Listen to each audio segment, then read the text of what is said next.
पोते के साथ भागी दादी, कहीं होने वाले दामाद के साथ भाग गई सास, तो कहीं बॉयफ्रेंड के लिए पति को मारकर ड्रम में भर दिया और अब महज 13 साल की उम्र के बच्चे को उसकी अपनी ही टीचर इसीलिए लेकर फरार हो गई क्योंकि वह बच्चा उस टीचर के होने वाले बच्चे का बाप बनने वाला है। आखिर क्या है पूरा मामला, देखिए इस खास रिपोर्ट में।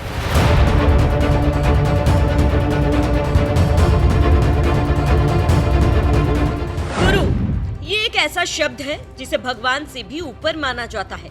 इसीलिए कहते हैं गुरु गोविंद दोऊ खड़े काके लागू पाए, बलिहारी गुरु आपने गोविंद दियो बताए।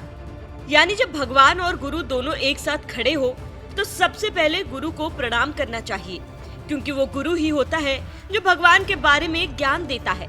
लेकिन गुजरात के सूरत में तो गजब ही हो गया, जहां माता पिता महज 13 साल के बच्चे को सिर्फ इसीलिए महिला टीचर के घर भेजते थे क्योंकि उन्हें भरोसा था कि वह महिला टीचर उनके बच्चे को ज्ञान का पाठ पढ़ाएगी। मगर उन्हें क्या मालूम था कि जिस टीचर के घर वो अपने बच्चे को भेज रहे हैं वो टीचर उस बच्चे का इस कदर शारीरिक शोषण करेगी कि एक दिन ऐसी नौबत आ जाएगी कि उस नाबालिग बच्चे को ही लेकर भाग गई क्योंकि वो उस बच्चे की माँ बनने वाली है।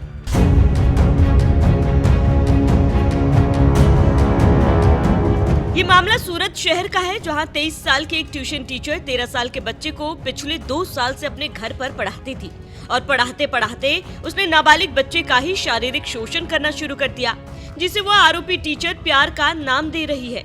और इस कथित प्यार में उसने इस कदर हद पार कर दी कि नौबत यहाँ तक आ गई। आज वो उसी नाबालिग बच्चे की माँ बनने वाली है और 5 महीने की गर्भवती है।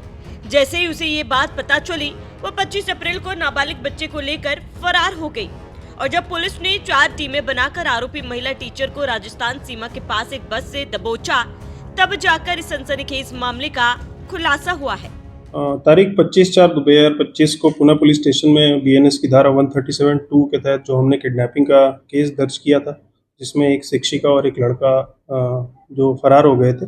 इस केस में हमने शिक्षिका और लड़का दोनों को हमने खोज निकाला है और इसी बीच में जब शिक्षिका का हमने जो मेडिकल कराया, जो कि एक पुलिस प्रोसीजर का पार्ट है, उसमें हमें ये पता चला कि डॉक्टर ने बताया कि ये शिक्षिका जो है ये गर्भवती है और इसका जो प्रेगनेंसी है ये 20 वीक 4 दिन का है। अभी पुलिस को अभी महिला की रिमांड मिली है और हम इसमें जो गुनाह वाली जगह है उसका पंचनामा करेंगे और उसमें हम फिर डीएनए सैंपलिंग करके साइंटिफिक तरीका अपना के ये हम इस्टेब्लिश करने की कोशिश करेंगे कि ये जो प्रेगनेंसी है, ये जो बच्चा है, इसका डीएनए किसके साथ मैच कर रहा है, लड़के के साथ मैच कर रहा है कि नहीं कर रहा है। इसमें हम अभी डिटेल में इन्वेस्टिगेशन कर रहे हैं और सारी चीज़ों का तपास भी कर रहे हैं। आरोपी महिला को गिरफ्तार करने के बाद पुलिस ने जब उसका मेडिकल कराया तो मेडिकल रिपोर्ट में भी बताया गया कि आरोपी महिला 20 हफ्ते 4 दिन की गर्भवती है। यानी ये बात तो साफ हो गई कि आरोपी महिला गर्भवती है।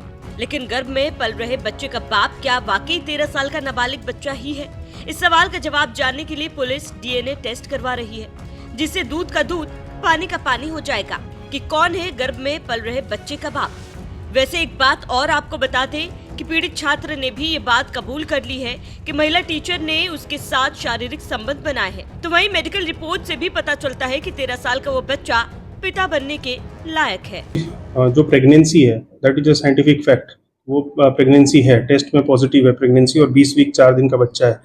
तो अभी तक तो जितना उसने बोला है कि हाँ, मतलब उसने बोला है कि ये बच्चा है जो है वो उस लड़के के साथ जो सेक्सुअल इंटरकोर्स हुआ उसके कारण जो हुआ है। लेकिन अभी हम ये इस्टेब्लिश करना हमें पड़ेगा कि ये जो बच्चा है वो उसी का है या किसी और का है। इसके लिए हम डीएनए सैंपलिंग के बिना हम बता नहीं सकते। किशोर के साथ कोई पूछताछ हुई आपकी, उसका क्या कहना है? किशोर के साथ पूछताछ हुई तो यही पता चला है प्राथमिक में कि दोनों के बीच में प्रेम प्रसंग था और इस प्रेम प्रसंग में इन दोनों ने मिलकर ये किया। मीडिया रिपोर्ट के मुताबिक आरोपी टीचर ने अपने बयान में बताया कि लड़का जब 5वीं कक्षा में पढ़ता था तब वो उसके घर जाकर ही ट्यूशन पढ़ाती थी। इसके बाद वो छात्र को पढ़ाने के लिए अपने घर बुलाने लगी थी। जब उसे पता चला कि वो गर्भवती है तो उसने लड़के के साथ भाग जाने का प्लान बनाया और पूरी प्लानिंग के तहत भागने के लिए पीड़ित छात्र से उसके 2-3 जोड़ी कपड़े मंगवाए, नया ट्रॉली बैग, स्कूल बैग, जूते और सिम कार्ड खरीदा और फिर 25 अप्रैल को दोनों भाग गए। पूछताछ में आरोपी टीचर ने बताया कि दोनों सबसे पहले सूरत से वडोदरा पहुंचे, जहां होटल में रात बिताई और सुबह अहमदाबाद पहुंच गए। अहमदाबाद में पूरे दिन घूमने के बाद रात की बस में जयपुर पहुंच गए और यहाँ एक दिन यहीं रुके रहे। जयपुर से दोनों दिल्ली पहुंचे, जहां कुछ घंटे रुकने के बाद वृंदावन गए और यहाँ दर्शन पूजन किया। वृंदावन में दर्शन करने के बाद दोनों जयपुर गए, जहां से 30 अप्रैल को अहमदाबाद के लिए रवाना हुए। लेकिन अहमदाबाद पहुंचने से पहले ही गुजरात पुलिस ने आरोपी महिला टीचर को दबोच लिया और अब आरोपी को रिमांड में लेकर पुलिस मामले की जांच कर रही है। अगर आरोप साबित होता है तो पोक्सो एक्ट के तहत आरोपी महिला टीचर को सख्त से सख्त सजा दी जाएगी। लेकिन सबसे बड़ा सवाल ये कि क्या इससे इस तरह की वारदात रुक जाएंगी? ऐसी घटनाएं बता रही हैं कि समाज किस ओर जा रहा है, जहां सास दामाद, गुरु शिष्य, पति पत्नी जैसे रिश्ते भी तार-तार हो रहे हैं। ऐसी घटनाएं आखिर कब और कैसे रुकेंगी? अपनी राय हमें कमेंट बॉक्स पर जरूर बताएं।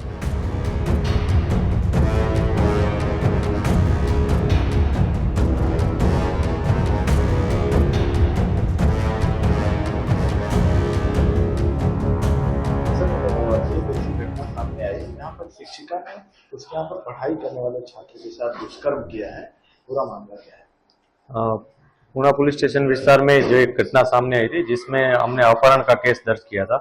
बाद में जब विक्टिम को खोज निकाला गया तब पता चला कि वो जिनके साथ गया था वो मतलब जो उसको लेकर गए थे वो उनको पढ़ाते भी थे।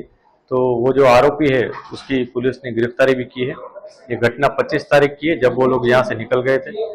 पुलिस ने काफ़ी डीप इन्वेस्टिगेशन किया और बाद में जब उनको पकड़ा तब पता चला कि जो विक्टिम है उसके साथ कुछ ऐसा घटना भी बनी है। इस वजह से उसमें हमने पॉक्सो की जो सेक्शंस होती है वो ऐड करके कोर्ट में इसको हमने सबमिट भी किया है और देख रहे अभी हम इन्वेस्टिगेशन जारी है इस केस में कि किस तरह ये घटना बनी, क्या हुआ इसमें।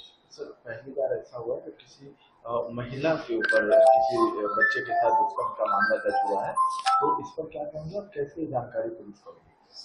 जब विक्टिम और आरोपी जब हमारे हाथ में आए तब हमें थोड़ा डीपली इन्वेस्टिगेट किया, तब पता चला। बाद में उनका मेडिकल भी करवाया गया, फिर कंफर्म हुआ कि जो आरोपी है उसने जो विक्टिम है उसको हैरेस भी किया था और यहाँ भी हैरेस किया था। बाद में और कहाँ हैरेस किया था नहीं, उसकी अभी इंक्वायरी जारी है। क्या तो ट्यूशन क्लास में क्या मामला है? ट्यूशन क्लास से कनेक्ट? वो कोचिंग लेने आता था, जो बच्चा है विक्टिम वो कोचिंग लेने आता था और वहाँ पे ये घटना हुई थी। फिर 5 दिन वो लोग बाहर चले गए, बाहर जाके कुछ हुआ नहीं, उसकी अभी इंक्वायरी जारी है।